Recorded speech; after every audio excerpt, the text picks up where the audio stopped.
L'Organisation africaine des assurances OAA sera assurée par l'Algérie pour un mandat d'une année, durant laquelle elle œuvrera à concrétiser les recommandations issues de la conférence et assemblée générale annuelle et à partager l'expertise algérienne avec les pays africains. Nous devons travailler un peu plus ensemble, échanger nos expériences. Ça, c'est, je crois, une des plus importantes recommandations qui a été. Deuxième point, un plan stratégique important a été mis en place par l'OAA. Un plan stratégique qui reprend un peu un certain nombre d'actions qui vont consacrer le développement économique et social. Une des recommandations qui a été aussi, apportée, c'est un peu faire en sorte que nos primes d'assurance restent dans le continent. Ça aussi, c'est quelque chose d'important. Nous devons aussi renforcer nos législations. L'assureur ne peut pas empêcher qu'il y ait la catastrophe naturelle comme la sécheresse ou autre.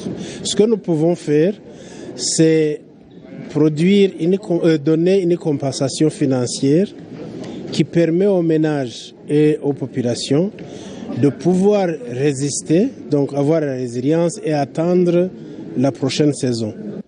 Les participants à cette rencontre ont mis justement l'accent sur l'importance des échanges africains en matière d'assurance. Ils ont par ailleurs insisté sur la mise en place d'une base de données satellitaire ainsi que le développement de nouveaux produits d'assurance, notamment agricoles.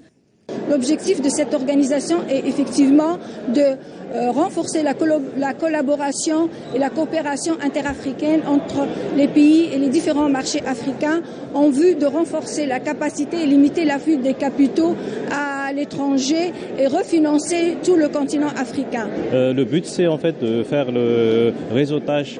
Ce sont des conférences, des closing rencontres, les rencontres closes.